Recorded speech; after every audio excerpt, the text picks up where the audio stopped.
Hi అండి. Romantic beast part 29. Siddharth gym complete చేసుకుని వచ్చేసరికి ఇల్లంతా ప్లెజెంట్ స్మైల్తో వాళ్ళ మదర్ ఉన్నప్పుడు ఎలా ఉండేదో అలా ఉండడంతో చిన్న స్మైల్తో కిందకు వచ్చేసాడు. అప్పటికే శశి పూజ కంప్లీట్ చేసుకుని ఎందుకో సిద్ధార్థ్కి ఏదైనా చేయాలి అనిపించి కిచెన్ వైపుకు వెళ్తూ ఉండగానే Siddharth, this is your exams time, no need do that work అన్నాడు. నార్మల్ గా అయినా గంభీరంగా వచ్చే వాయిస్ లో. దానికి శశి సిద్ధార్థ్కి తను ఇలా ఇల్లంతా తిరగటం నచ్చదేమో అనుకుని కామ్గా పైకి వెళ్ళిపోతూ ఉంటే మళ్ళీ సిద్ధార్థ్ బ్రేక్ఫాస్ట్ కోసం పిలవడంతో శశి నిన్నట్లాగే వచ్చి టేబుల్ ముందు కూర్చుంది. శశికి ఎగ్జామ్స్ ఉండడంతో సిద్ధార్థ్ కూడా శశిని డిస్టర్బ్ చేయకుండా శశితో బ్రేక్ఫాస్ట్ అయితే కంప్లీట్ చేసేసాడు. ఇక బ్రేక్ఫాస్ట్ కంప్లీట్ చేస్తూ ఉండగానే మంచి ఫ్రేగ్రెన్స్ తో ఉన్న ఇంటిని టైంకి ఇంట్లోనే బ్రేక్ఫాస్ట్ కంప్లీట్ చేస్తున్న సిద్ధార్థని చూస్తూ లోపలికి వచ్చాడు మన అమరు. అమర్ని చూసి శశి కన్సర్న్ గా నవ్వుతే, సిద్ధార్థ్ ఈ రోజు రిమైనింగ్ వర్క్ అంతా సెట్ అయిందని అన్నాడు డైరెక్ట్ గా. ఇక అయ్యింద్రా బాబు, అంతా ఓకే, నువ్వేమో శశితో వచ్చేసావు, నేను అక్కడ నుండి వాళ్ళందరినీ తీసుకొచ్చి ఈ రోజు టెక్నికల్ స్టాఫ్ తో వర్క్ రెడీ చేయించి వచ్చాను రా అని అన్నాడు.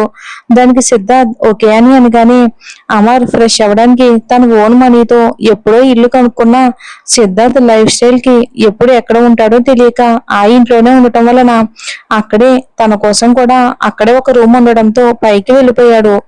శశి వాళ్ళు మాట్లాడుకునేది వర్క్ గురించి కాబట్టి నార్మల్ గా విని వెళ్తూ ఉండగానే హ్యాండ్ వాష్ చేసుకుని తన దగ్గరికి వచ్చిన సిద్ధార్థ్ని చూసి ఆగిపోతే సిద్ధార్థ్ శశి ఓని చివర పట్టుకుని హ్యాండ్ రబ్ చేస్తూ కేర్ఫుల్ అని సింగిల్ వర్డ్ లోనే చాలా ప్రేమ కలిపి చెప్పేసి మళ్ళీ శశి ఫోరెడ్ మీద కిస్ చేశాడు.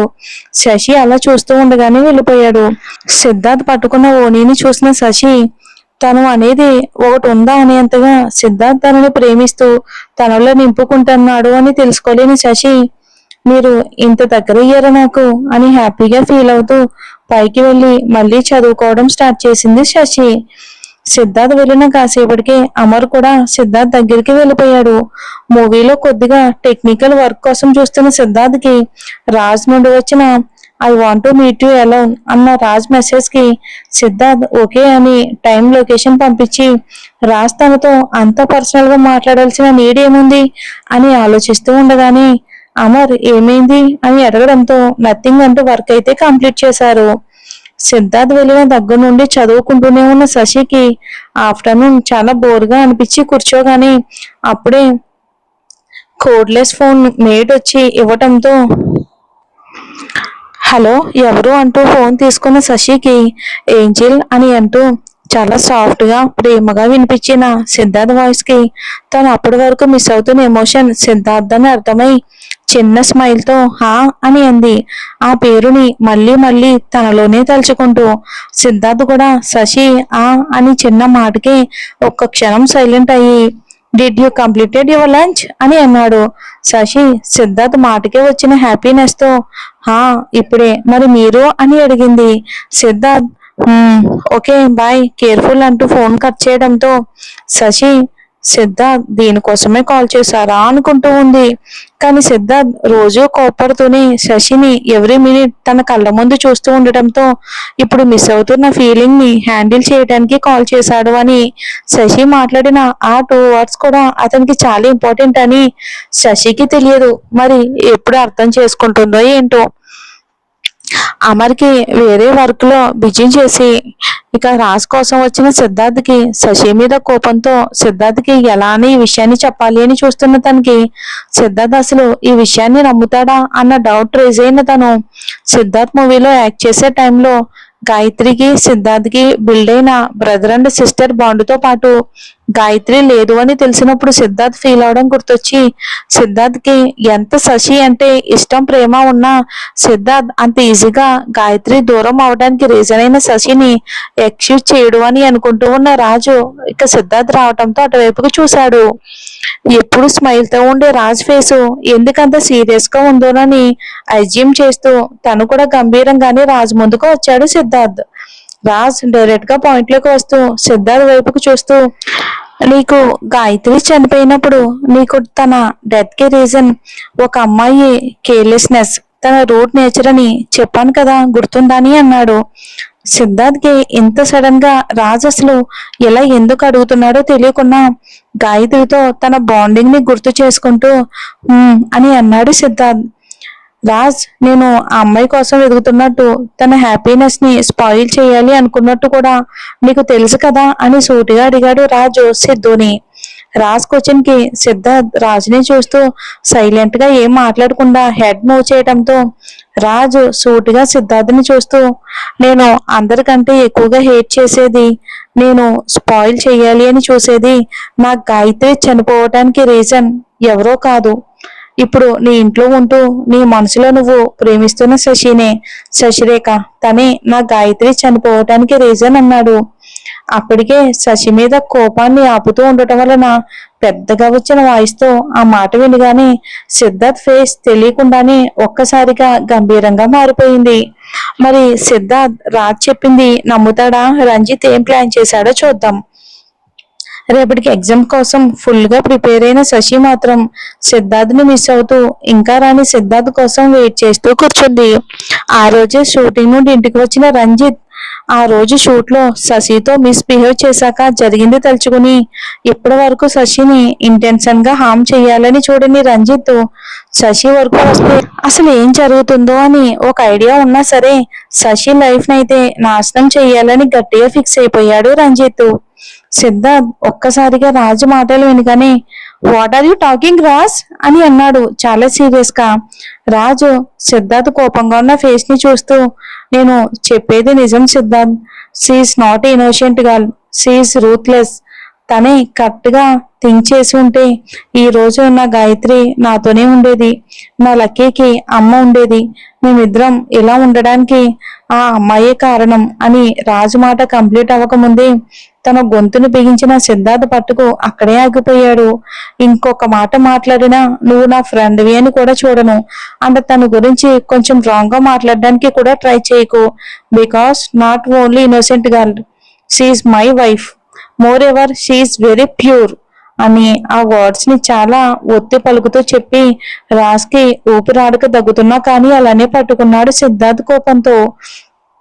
తనకి శశి ఎలాంటిదో తనకి బాగా తెలుసు. మరి వేరే ఎవరో ఏదో చెప్పగానే నమ్మేసేంత వీక్ లవ్ కాదు కదా తంది. లవ్ చేస్తున్నాడు అంటే పేరుకు మాత్రమే ప్రేమించడం లేదు, తన జీవితాన్ని పూర్తిగా శశికి రాసిచ్చేంతలా ప్రేమిస్తున్నాడు. అలాంటిది శశి గురించి రాజు మాత్రమే కాదు, డైరెక్ట్ గా శశి వచ్చి చెప్పినా హీ డజంట్ బేర్ ఇట్. రాజు మాత్రం సిద్ధార్థ్ ఎర్రగా మారి కనిపిస్తున్న సిద్ధార్థ్ కళ్ళల్లో కోపాన్ని చూసి ఇక తను పట్టుకున్న హ్యాండ్ ని చూసి ఒక్క క్షణం షాక్ అయినా శశి గురించి సిద్ధార్థ్ అలా రియాక్ట్ అవడం బేర్ చేయలేక సిద్ధార్థ్ మెడ మీద బిగించిన చెయ్యి ఊపిరి ఆడనంత గట్టిగా ఉన్నా సరే సిద్ధార్థ్ షర్ట్ కాలర్ పట్టుకుని, ఎప్పుడో ఎవరో ఒక అమ్మాయితో ఎంజాయ్ చేసి ఇప్పుడు కొత్తగా ప్రేమిస్తున్న నీకే తన మీద ఇంత ప్రేమ నమ్మకం ఉంటే నేను ప్రేమించి పెళ్లి చేసుకున్న నా భార్య ప్రాణాలు పోవడానికి రీజన్ నీ శశిరేఖ, మరి నాకు తన మీద ఎంత కోపం ద్వేషం ఉండాలి అని అంటూ రాజ్ కూడా తన పట్టు బిగించగానే సిద్ధార్థ్ తన కాలర్ మీద ఉన్న రాజ్ హ్యాండ్ ని చూస్తూ మరింతగా తన పట్టు బిగిస్తూ గట్టిగా, నేను ఎంత మందితో బెడ్ షేర్ చేసుకున్నా నా హార్ట్ ని ఫీల్ చేసింది, నా లైఫ్ లో ఉంచింది ఒక్కరిని, అది నా శశిరేఖ మాత్రమే. నువ్వు పూర్తిగా ఫ్యాక్ట్ తెలుసుకోకుండా తనని బ్లేమ్ చెయ్యాలి అని అస్సలు చూడకు, బికాస్ తన హ్యాపీనెస్ ని టచ్ చేసే ధైర్యం చేస్తే నాలో ఉన్న psycho villain be play with you, so stay way అని అన్నాడు అంతకన్నా గట్టిగా. ఇప్పటి వరకు తన హ్యాపీనెస్ ని మాత్రమే తీసేద్దాము అనుకున్న తను ఇప్పుడు చెప్తున్నా ఐ విల్ కిల్ అని అన్న రాజ్ మాట కూడా పూర్తవక ముందే సిద్ధార్థ్ చాలా చాలా కోపంగా రాజ్ గొంతు మీద పట్టు బిగిస్తూ, don't make fake promise to you because I'm here with her అని అంటూ ఉండగానే రాజ్ కూడా సిద్ధార్థ్ శశిరేఖ విషయంలో చూపిస్తున్న ప్రేమని చూస్తూ తను కూడా సిద్ధార్థ్ గొంతు మీద పట్టు బిగిస్తే let's see who will win this in game అని అన్నాడు. ఆ మాటలతో ఇద్దరు కళ్ళల్లో కనిపించిన కోపం నిజంగానే అక్కడ సిచ్యువేషన్ ని భయంకరంగా మారిపోయింది. ఇద్దరు కోపంగా వదులుతున్న ఊపిరి శబ్దం తప్ప మరొకటి వినిపించడం లేదు. ఊపిరి కూడా ఇంత గంభీరంగా ఉంటుందా అని ఇంతలా ఉంది అక్కడ సిచ్యువేషన్. ఇద్దరిలో ఎవరు ఎవరి కోసం తగ్గేలా లేరు.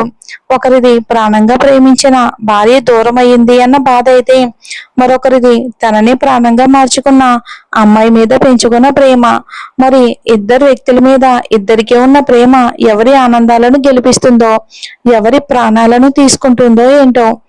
శశికి బోర్గా అనిపించి తొందరగా వస్తాను అన్న సిద్ధార్థ్ ఇంకా రాకపోవడంతో తన రూమ్ నుండి హాల్లోకి వచ్చేంతలోపే సిద్ధార్థ్ రూమ్ కనిపించడంతో తెలియకుండానే అటువైపుకి వెళ్ళింది. సిద్ధార్థ్ రూమ్ లోకి ఇంతవరకు అమర్ కూడా వెళ్ళలేదు. ఇప్పుడు శశి వెళ్ళడం చూసిన మేట్స్ మార్నింగ్ సిద్ధార్థ్ చెప్పిన మాటలకి శశికి మాత్రమే ఆ రూమ్ లోకి వెళ్లే హక్కు ఉందని అనుకుని మేట్స్ కూడా అసలు ఏమీ అనకుండా ఆగిపోయారు.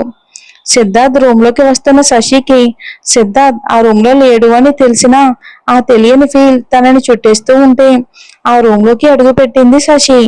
ఆ రూమ్ ఇప్పుడు తనున్న రూమ్ కన్నా చాలా పెద్దగా, అన్ని యాంటిక్ పిక్స్ తో చాలా నీట్ గా ఉంది. ఒక వాల్ దగ్గర మూవీ ఫీల్డ్ లోకి వచ్చాక వచ్చిన అవార్డ్స్ ట్రోఫీస్ అన్ని పూర్తిగా ఒక వాల్యూని ఆక్యుపై చేస్తే సిద్ధార్థ్ ఎంత టాలెంటెడ్ పర్సనో, తన వర్క్ మీద ఎంత ప్యాషన్ ఉందో శశికి ఇప్పుడు అర్థమయ్యింది. ఇంత వర్క్ మీద ప్యాషన్ ఉన్న వ్యక్తి తను పాస్పోర్ట్ లేదు అని చెప్పి షూటింగ్ లేట్ చేశాను అనుకున్నప్పుడు అంత వైల్డ్ గా రియాక్ట్ అవడంలో తప్పు లేదు అనుకుంది శశి. కానీ సిద్ధార్థ్ శశి పిక్ పాయింట్ దగ్గర అన్కాన్షియస్ అయినప్పుడు షూటింగ్ ని తన లేచే వరకు ఆపడమే కాకుండా శశి ఎగ్జామ్స్ కోసమే తన షూటింగ్ ని త్వరగా కంప్లీట్ చేసి తనతో పాటు వచ్చాడని తెలిస్తే మాత్రం శశి నమ్మలేకపోయేదేమో. ఒక వాల్ మీద సిద్ధార్థ్ వాళ్ళ అమ్మ నాన్నలతో ఉన్న పిక్స్ కొన్ని తప్ప అక్కడ ఎలాంటి పిక్స్ లేకపోవడంతో పాటు సిద్ధార్థ్ బయటికి చూపించకపోయినా తన తండ్రి ఉన్నా లేనట్టు బతికిన సిద్ధార్థ్ ఇద్దరూ లేక ఎంత పెయిన్ తీసుకున్నాడో అర్థమవుతుంది. సిద్ధార్థ్ తన లైఫ్ ని రాంగ్ వేలో మోల్డ్ చేసుకోవడానికి కూడా అదే రీజన్ అని అర్థమయ్యింది. ఆ ఫొటోస్ ని చూస్తూ ముందుకు వెళ్ళిన శశికి తన ఓనీకి చిక్కుకుని టేబుల్ మీద ఉన్న ఫైల్ కింద పడడంతో దాన్ని ఓపెన్ చేసి పైన పెట్టే ప్రాసెస్ లో అది ఓపెన్ అయ్యింది. అది చూసిన శశికి అది ఒక ఆర్ఫన్ హోమ్ దానికి సంబంధించిన ఫైల్ అని అర్థమయ్యింది. కానీ దాని మీద ఉన్న శశిరేఖ అభిమన్యం ఉన్న పేరు చూసి షాక్ అయిపోయింది. దానికి అది తను చూసిన నేమ్ కదా అని షాకింగ్ గా దాన్ని మళ్ళీ మళ్ళీ చూస్తున్న శశికి అందులో ఆ హోమ్ లో ఉన్న పిల్లల పిక్స్, శశి సిద్ధార్థ్ రెస్టారెంట్ దగ్గర ఫుడ్ ఇచ్చిన పిల్లల పిక్స్ కూడా కలిపి కనిపించడంతో ఇంకా షాక్ అయ్యింది. ఆ ఫైల్ ని పూర్తిగా చూస్తూ ఉండగానే అది ఆ పిల్లల్ని కలిసిన ఫ్యూ డేస్ తర్వాత ఏర్పాటు చేసిన హోమ్ అని, అలాగే ఆ ఒక్క బ్రాంచే కాకుండా ఇంకా చాలా చోట్ల ఆ బ్రాంచెస్ ని అదే నేమ్ తో స్టార్ట్ చేసినట్టు ఉన్న రిజిస్టర్ పేపర్స్ అవి, అండ్ ఆ ఆర్ఫన్ హోమ్స్ కి అన్నిటికీ కూడా మనీ సిద్ధార్థ్ బ్యాంక్ అకౌంట్ నుండి వెళ్తుందని అర్థమై ఆ రోజు తను హెల్ప్ చేసిన తర్వాత సిద్ధార్థ్ ఏం మాట్లాడకుండా చిన్న స్మైల్ ఇవ్వడం వెనుక రీజన్ ఇంత పెద్ద ఆలోచన అని శశి అసలు ఏమాత్రం ఊహించలేకపోయింది. ఇక సిద్ధార్థ్ రాజ్ ఇద్దరు ఒకరినొకరు వదులుకోవడానికి అసలు రెడీగా లేరు. శశిరేఖ అనే పాయింట్ ఇద్దరి మధ్య ఇన్నాళ్ళ నుండి ఉన్న స్నేహాన్ని కనిపించకుండా చేసింది. ఇద్దరు అలా ఒకరినొకరు పట్టుకుని ఉండగానే ఇంతకు ముందు సిద్ధార్థ్ పట్టుకున్నప్పుడు రాజ్ హ్యాండ్ నుండి జారిపడిన మొబైల్ రింగ్ అవుతూనే కింద పడి అది డ్యామేజ్ అవటం వలన ఆటోమేటిక్ గా కాల్ ఆన్ అయ్యింది. అందులో నుండి డాడీ డాడీ అని అంటూ వినిపిస్తున్న లక్కీ వాయిస్ కి కూడా ఇద్దరు అలానే ఉన్నా డాడీ వేర్ ఆర్ యూ, నన్ను శశి దగ్గరికి తీసుకెళ్ళవా, ఐ రియల్లీ మిస్సింగ్ హర్ అని అన్నాడు లక్కీ ముద్దుగా. తన మొబైల్ నుండి కాల్ చేసి లక్కీ నోటి నుండి శశి అన్న వర్డ్ వినడంతో అప్పటి వరకు గంభీరంగా ఉన్న వాతావరణం నార్మల్ గా మారింది. ఇప్పటి వరకు ఎవరి కోసమైతే అలా ఉన్నారో తెలియకుండానే ఆ పేరు వినడంతో నార్మల్ అయ్యారు. ఒక క్షణం తర్వాత లక్కీకి నీ అవసరం ఉంది రాజ్, శశి వరకు వస్తే నన్ను ఏ ఎమోషన్స్ కూడా ఆపలేవు అని అన్నాడు అంతే గంభీరంగా, తన పట్టు ఏమాత్రం వదలకుండా. సిద్ధార్థ్ మాటకి రాజు లక్కీ మీద గాయత్రి మీద చూపించిన వెక్షన్ గుర్తొచ్చి తన పట్టు కొద్దిగా వదిలాడు. కానీ మళ్ళీ సిద్ధార్థ్ అన్న మాటలకి ఏదో మాట్లాడేలోపు మళ్ళీ డాడీ అన్న లక్కీ వాయిస్ కి రాజు పూర్తిగా తన హ్యాండ్స్ వదలగానే సిద్ధార్థ్ విసురుగా రాజుని విసిరినట్టు పక్కకి వదిలి, రిమెంబర్ దట్ యూ, శశిరేఖ వరకు వస్తే నువ్వు నన్ను అస్సలు ఆపలేవు. This is not a word, he is that only truth. Clear your thoughts about my Sasirekha అని చాలా చాలా ఒత్తు పలికి చాలా కోపంగా శశి హ్యాపీనెస్ ని స్పాయిల్ చేయాలి అని చూస్తున్న రాజు అది అతి కష్టం మీద వదిలి వచ్చేశాడు. రాజు మాత్రం గంభీరమైన సునామీలా సిద్ధార్థ్ కోపాన్ని, శశి కోసం ఆగకుండా అడుగుతున్న లక్కీ మాటలను వింటూ అలానే ఉండిపోయాడు రాజు. మరి ఏం జరుగుతుందో వచ్చే ఎపిసోడ్ లో చూద్దాం.